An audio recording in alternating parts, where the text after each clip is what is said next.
So you've heard our version of John Prine's fantastic Silent Night All Day Long, the Christmas song.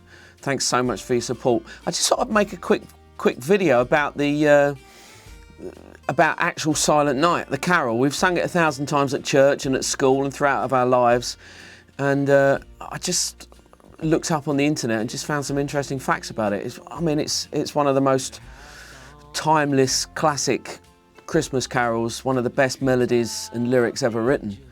It was actually written as a poem in Salzburg, Austria, by this guy named Joseph Mohr, M-O-H-R. I think that's how you say his name, probably not. And he wrote the poem Silent Night, and a couple of years later he got this composer, Franz Gruber, to put it to music, and Franz Gruber came up with this melody, this fantastic melody, and the lyrics and the melody just go together, and it's just become one of the most famous tunes and lyrics across the world. It's a UNESCO peace motive, this song Silent Night. It was first recorded in 1905, and it's gone on to be recorded over 140,000 times by pretty much every artist: Elvis, Nat King Cole, Sinead O'Connor, all sorts of people. In fact, as we release our one, a friend of ours, Tommy Hewitt-Jones, the composer, and he put some strings on one of our songs, he's released a version.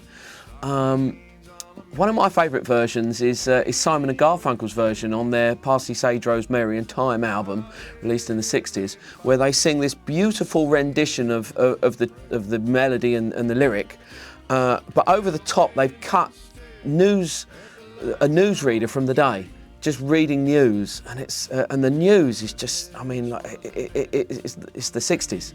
It's, Nixon, the Vietnam War, Lenny Bruce has died, the Un-American Activities Committee, all sorts of stuff.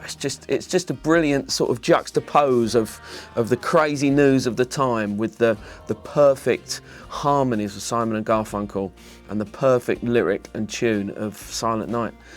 I guess, but for me, the most poignant use of Silent Night was in 1914, barely sort of 10 years after it was first recorded.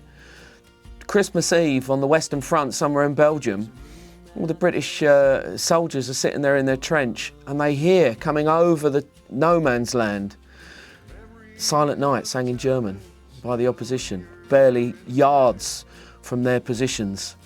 And they tentatively both clambered out of their trenches and made it into no man's land, and shook hands, and had peace for just that small moment of time. And they played football, they reckon. And then the bigwigs, the big knobs, said, "No, you're not doing that again." And I don't think it ever happened again, which is such a shame. And the war went on for so long. They should have just stopped right there, Silent Night. And then, of course, John Prine took it and he wrote it into the fantastic song Silent Night All Day Long with Bobby Whitlock, and made it the fantastic Christmas song again. At least a lease of new life. John just touches it on it right at the end. He just sings the melody. When we did our version, we put a little bit more in because we love it. But I just thought, come on and have a chat about Silent Night. Thanks for your support. Thanks for listening. Thanks for subscribing. I'll see you in the new year. Merry Christmas. Cheers.